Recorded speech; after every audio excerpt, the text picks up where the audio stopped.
नमस्कार। आज मैं आपको हुक्स लॉ के विषय में बताऊंगा। कभी आपने विचार किया होगा, कोई रबर का बैंड आप लेते हैं, उसे खींचते हैं और फिर जब उसको आप छोड़ देते हैं तो पुनः वह अपने पूर्व अवस्था में आ जाता है। ऐसा क्यों होता है? ये ऐसा इसलिए होता है कि उस मटेरियल में एक गुण होता है, क्वालिटी होता है इलास्टिसिटी का। उसी क्वालिटी को हम आज बताएंगे आपको हुक्स लॉ के साथ। देखिए मेरे वीडियो को लास्ट तक देखिए। जाने हम हुक्स लॉ क्या होता है। हुक्स लॉ जानने से पूर्व तीन चीजों को जानना आवश्यक है: इलास्टिसिटी, स्ट्रेस और स्ट्रेन। इलास्टिसिटी क्या होता है? इलास्टिसिटी किसी भी ऑब्जेक्ट का, मटेरियल का वो गुण होता है जब उस ऑब्जेक्ट पे कोई भी एक्सटर्नल फोर्स जब लगता है और उस एक्सटर्नल फोर्स लगने के बाद उसके साइज में, उसके लेंथ में डिफॉर्मेशन आता है, लंबाई बढ़ती है, तो उस केस में आपका जब हम एक्सटर्नल फोर्स को हटा देते हैं तो पुनः वो अपना पूर्व अवस्था में वो ऑब्जेक्ट पहुंच जाता है। तो इस क्वालिटी को हम उस ऑब्जेक्ट के मटेरियल की इलास्टिसिटी कहते हैं। ठीक है, जैसे मान लीजिए कोई ये वायर है, हमने इस वायर पे हमने कोई लोड लटकाया, तो लोड लटकाने की वजह से क्या हुआ, इसके आकार में परिवर्तन, उसकी लंबाई बढ़ी। लेकिन जैसे हम ये लोड हटा दें और फिर से पुनः ये इसी अवस्था में आ जाए तो इस क्वालिटी को हम इलास्टिसिटी कहते हैं। स्ट्रेस क्या है? स्ट्रेस एक तरह का प्रतिक्रिया बल होता है। जब हम किसी वस्तु पे बाह्य बल लगाते हैं, किसी तार पे अगर लोड लटकाते हैं, तो वो क्या करता है कि उसके अपोजिट डायरेक्शन में एक इंटरनल फोर्स डेवलप करता है।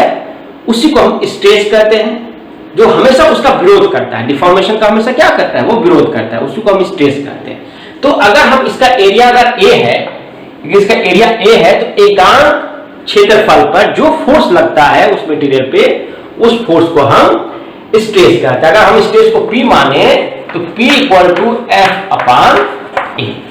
ठीक है, ये है आपका स्ट्रेस का फॉर्मूला। ठीक, अब हम आते हैं स्ट्रेन। स्ट्रेन क्या है? स्ट्रेन जब हम किसी तार पे या ऑब्जेक्ट पे हमको लोड देते हैं तो उसके लेंथ में, चाहे उसके आकार में परिवर्तन होता है। तो मान लीजिए तार है तो लेंथ हम लेते हैं, तो लेंथ में क्या हुआ, इतना लेंथ उसका बढ़ गया। तो जितना लेंथ बढ़ा वो और पूर्व का लेंथ के अनुपात को हम क्या कहते हैं? स्ट्रेन कहते हैं। क्या कहते हैं? स्ट्रेन। स्ट्रेन आकार में परिवर्तन और पूर्व आकार के अनुपात को हम स्ट्रेन कहते हैं। ठीक, अब हम आते हैं हुक्स लॉ। आइए जाने हम हुक्स लॉ के विषय में। इलास्टिक लिमिट के अंदर किसी वस्तु में उत्पन्न हुआ स्ट्रेस स्ट्रेन के अनुक्रमानुपाती होता है। यही है हमारा हुक्स लॉ। ठीक है, अगर हम स्ट्रेस को P मानते हैं तो P is directly proportional to strain को अगर S माने तो S।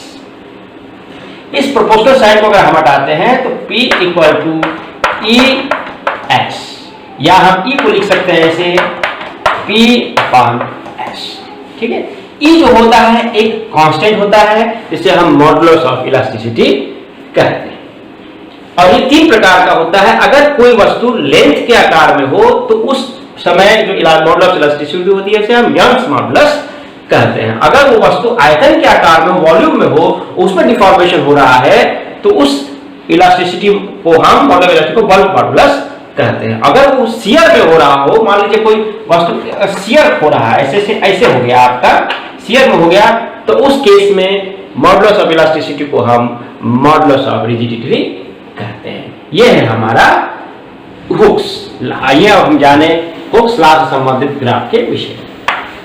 देखिए, हम जानते हैं हुक्स लॉ में कि स्ट्रेस जो होता है वो स्ट्रेन का डायरेक्टली प्रोपोर्शनल होता है। अगर हम इसे ग्राफ में अगर इसको शो करना चाहें तो देखिए इस ग्राफ में इस तरह का बिल्कुल एक सीधी रेखा बनेगी।